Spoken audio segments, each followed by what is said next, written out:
Imagine waking up one morning and realizing that the way you experience time is no longer the same as everyone else. For you, a single minute might feel like an hour, while for someone across the street, an entire day might pass in what seems like seconds. Time itself has not broken. The clocks on the walls still tick in perfect rhythm, but your perception of it, your inner flow of existence, is completely out of sync with the people around you. Suddenly, society is thrown into chaos. At first, the differences would be small, almost imperceptible.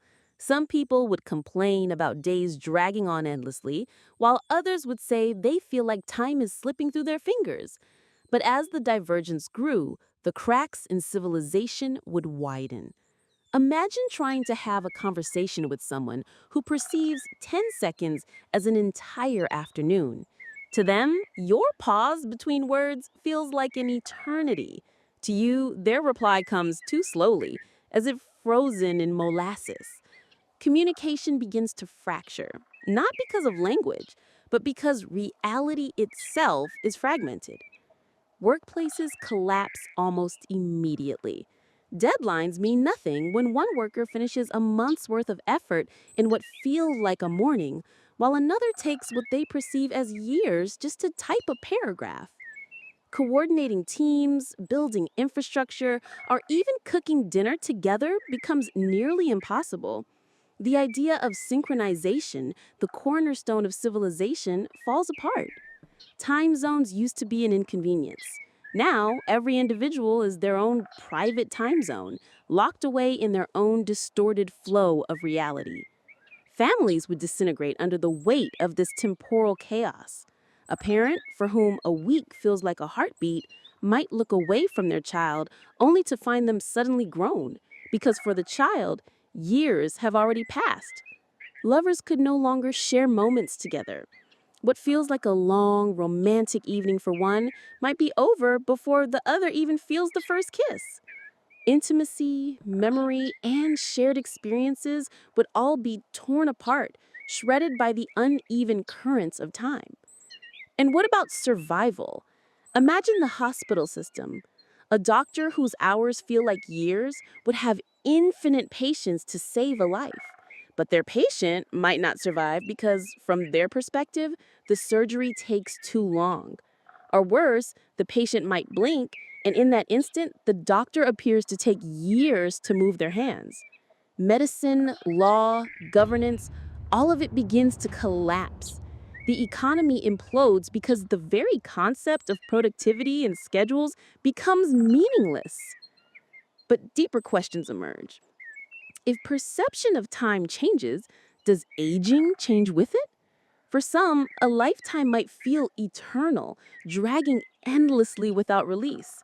For others, life could feel like a fleeting spark, birth to death in what seems like only a few heartbeats. The inequality between these groups would be staggering.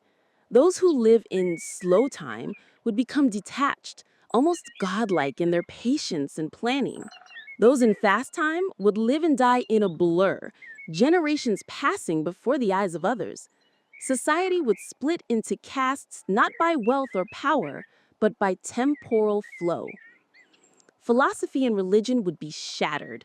If one person's suffering drags on for what feels like centuries, while another barely experiences a lifetime, what does fairness even mean?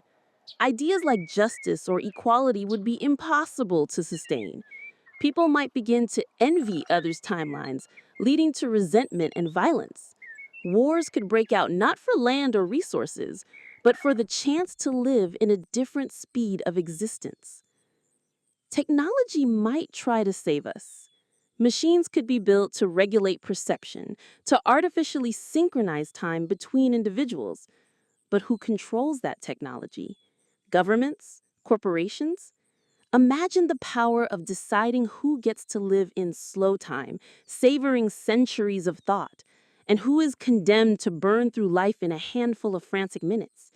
That power would dwarf anything humanity has ever known.